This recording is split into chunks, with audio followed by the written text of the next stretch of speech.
Game. Game. Game. Game. 1, 2, 3.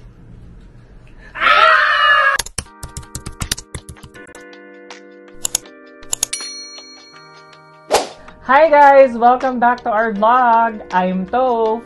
I'm Makoy! Just a disclaimer na lahat ng ibibigay naming information ay nakita namin sa May Attic Tours website, also sa Japanese Embassy website here in the Philippines. So kung kukuha ka ng Japanese visa this 2023, just keep on watching. So, kahit saang agencies naman kayo magpunta na accredited ni Japan Embassy, pwede naman kayo mag-apply. Ang mga kaibahan lang yan yung mga prices ng multiple, single entry, mga ganon. And based sa aming research, maraming accredited agencies when applying for Japanese visa. Like, yun na nga nasabi namin, Attic Tours, UHI, Rally Tours. So, start na tayo sa mga kailangang requirements for Japanese visa via Attic Tours. So, again, reminder, yung requirements na to is for single-employed candidate.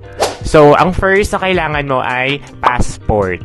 So, dapat valid yung passport mo at least 6 months.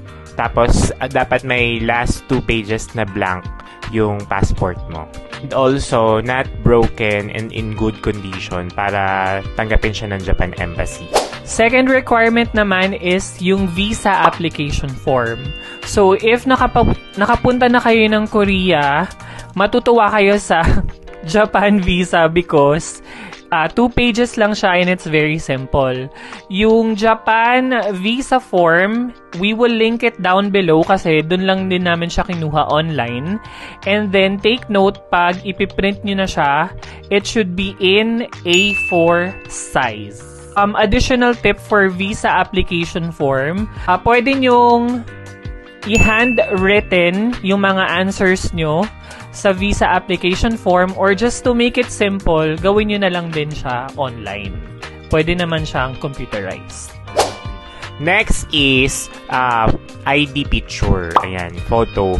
Pwede kayo magpa-picture sa mga mall, ganyan-ganyan. Tapos, ang size niya dapat is 4.5 centimeters. Pag magpapapicture kayo, sabihin nyo na lang na for Japan visa. Alam na ng mga nagpipicture yan. Okay, so ang next requirement naman is ang birth certificate. So sa birth certificate, yung required talaga is yung issued ng NSO valid within 1 year with receipt. Ayan na. So guys, hindi nyo pwedeng ipasa yung luma na NSO kasi madedetect nila pag hindi siya valid within 1 year. And also, this is a very important tip ha. Yung experience ko kasi nung nagpasa ako ng NSO copy, ay kailangan original siya guys ha. Yung i-issue ni PSA, pwede nyo siyang kunin online. We will link down below kung paano nyo siya makukuha online. Mabilis lang, dadating siya within 2 to 3 days. Tama ba? Yes. So, ayun.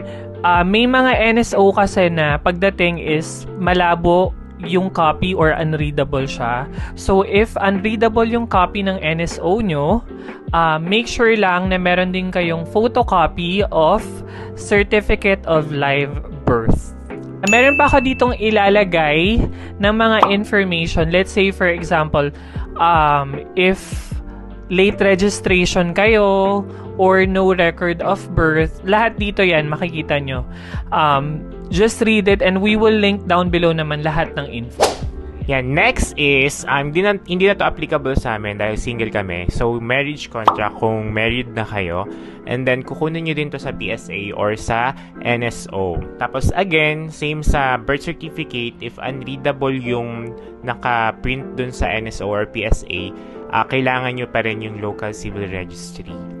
Again, hindi siya required sa amin. So, sa mga married couples lang to. Okay, so next requirement naman is yung tour itinerary. So, yung tour itinerary, para mas madali na lang para sa inyo, meron niyang form or template na pwede mo rin i-download online. So, we will link down below also para magamit nyo. Now, ano ba dapat ilagay dun sa tour itinerary? So, let's say for example, 5 days kayo sa Japan, lagay nyo na lang yung 5 days na kung anong gagawin nyo, and it doesn't have to be detailed. Like, kunyari, gusto mo lang ng magpupunta ka ng Shibuya on your first day, second day, magpupunta ka ng Mount Fuji, ganyan. And, important tip, kasi dun sa template niya, magre-require siya ng phone number and also ng address. So, let's say for example, wala pa kayong nabubook na hotel, huwag kayong ma-stress. Maghanap lang kayo sa Google ng mga possible address ng hotel na pagsistayan nyo, na gusto nyong pagstayan. Ayun. And next is yung ating bank certification.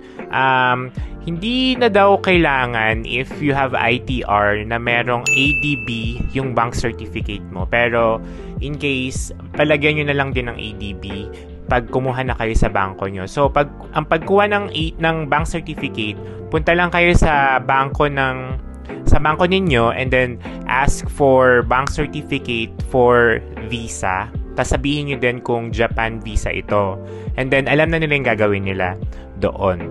Tapos, at least 3 months yung kukunin yung worth ng ADB if papalagyan nyo ng ADB yun. So, yung next naman na requirement is ang income tax return or ang tinatawag na 2316. Ayan. So, kung employed ka, nagtatrabaho ka, meron yan sa HR nyo, or if meron kayong parang website for employees, yun na, madadownload mo siya sa mga forms.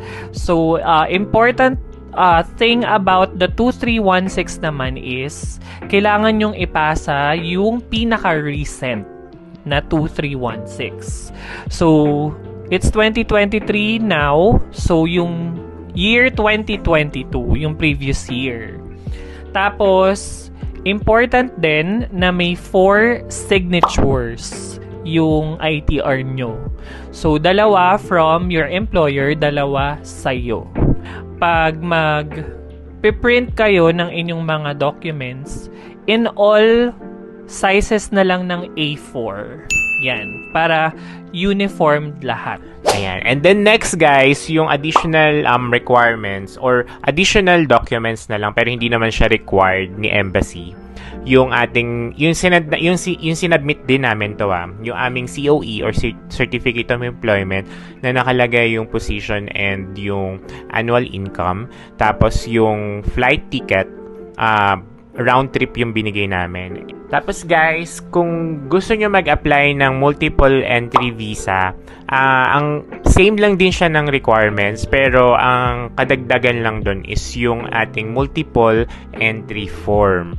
Tapos ma-download nyo rin yan sa Japan Embassy. Tapos ililink na lang din namin down below.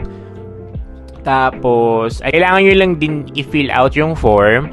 Tapos, kailangan nyo mag-check doon ng mga reasons of applying for multiple visa. And then, kailangan nyo rin maglagay ng short and concise statement explaining why you should be granted of multiple visa. By the way, first time naming mag-apply ng Japan visa and we've never been to Japan. So, based sa aming mga nabasa online, pag first timer ka, hindi ka agad mag-grant ng multiple entry. So by the way guys, it's up to you if mag-a-apply kayo ng multiple entry. Wala namang masama if bet yung multiple entry na agad. Pero sabi talaga nila is higher chance of getting single entry for first timers. Wala din namang kaso doon. Kapag nag-apply ka ng multiple visa, tapos hindi ka na-grant, pwede ka naman din nilang grantan ng single entry. So, either or, pwede mo namang gawin. Sa case namin, gusto na lang din namin i-try. So, wala namang mawawala. So, yun. naglagay kami ng multiple entry form and eto na, isasabihin na namin yung price kung magkanong nagastos namin in total for applying for Japan Tourist Visa via Attic Tours. So, yung processing fee ng Attic Tours SM South Mall, ito si-share ko lang yung kung saan namin siya pinrocess kasi magkakaiba ata siya ng presyo depende sa lugar, if I'm not mistaken. So, yung processing fee ng aming Japan visa na single entry is 1,200. And then, additional 500 pesos for multiple entry.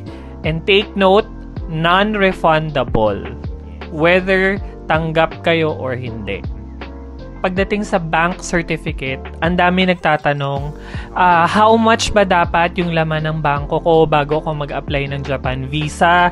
Dapat ba 20,000 per day? Ganyan-ganyan. Wala namang binibigay na information si Japan Embassy kung how much yung talagang kailangan laman ng bangko mo. Ang sa amin na lang, based on our research din or on sa mga sinasabi is kailangan naman sufficient yung funds mo para ma-fund yung travel mo on how long you will stay on Japan or on a certain country. Pero based sa, kasi kami pag nag-a-apply din kami ng visa, chine-check din namin yung cost of living daily on that country. Parang 10,000 ata per day. So, ayun lang, 10,000 per day, i-allot yung budget. So, i-multiply nyo na lang kung times ilang araw kayo. By the way, super laki ng help ng nakita naming group sa Facebook. I will link it down below. Ang name niya is Japan for Dummies. Sobrang lahat ng tips about application ng visa, about Japan in general, talagang dun yung makikita lahat.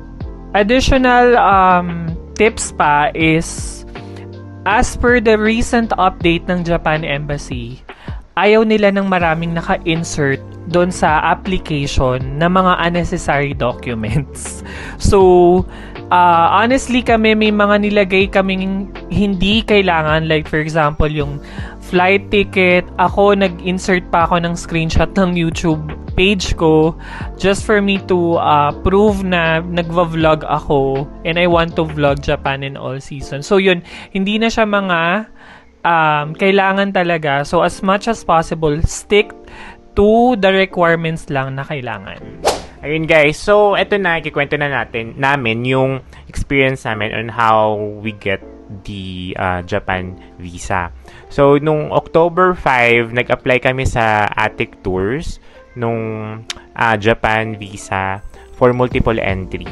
Tapos, sinubmit namin sa kanila on-site yung mga requirements naming dalawa, and then pero naabutan na kami ng cut-off. So, ang masasabit na daw nila yung requirements namin to Japan Embassy on October 9 na kasi mag-weekends na rin nun. So, Monday na nila masasubmit.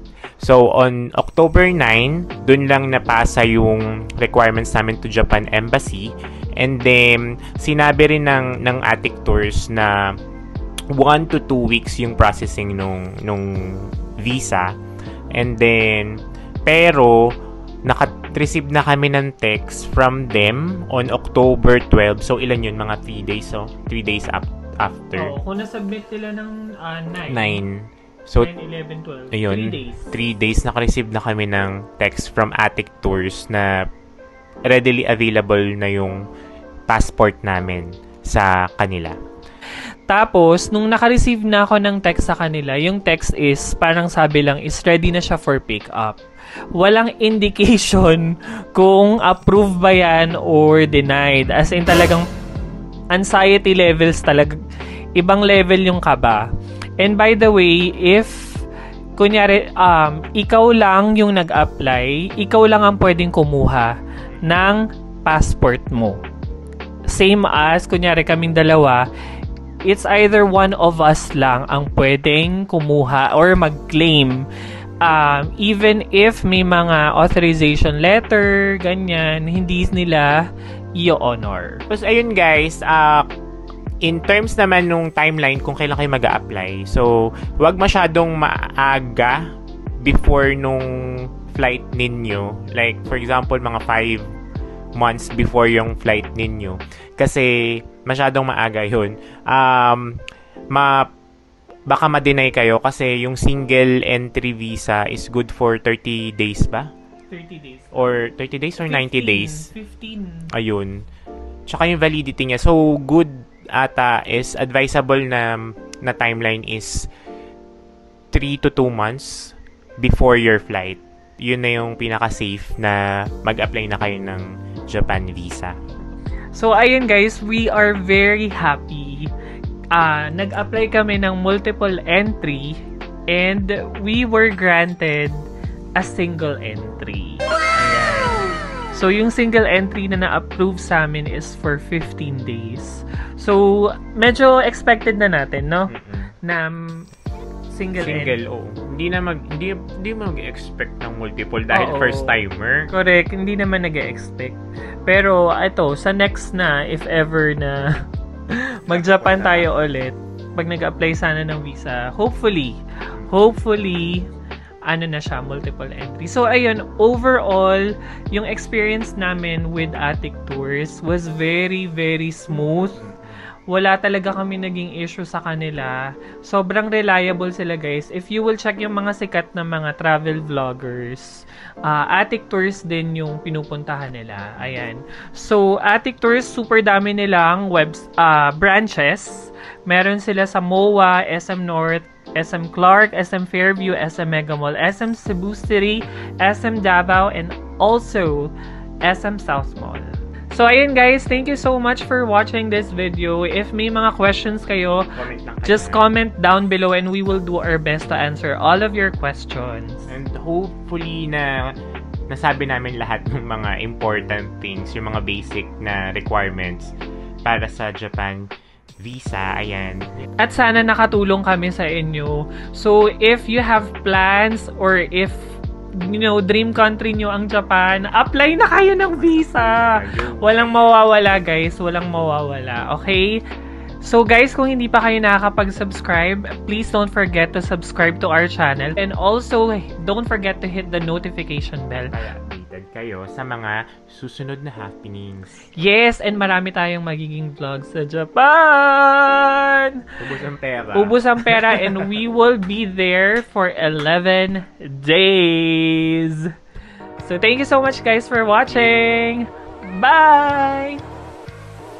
Sayonara!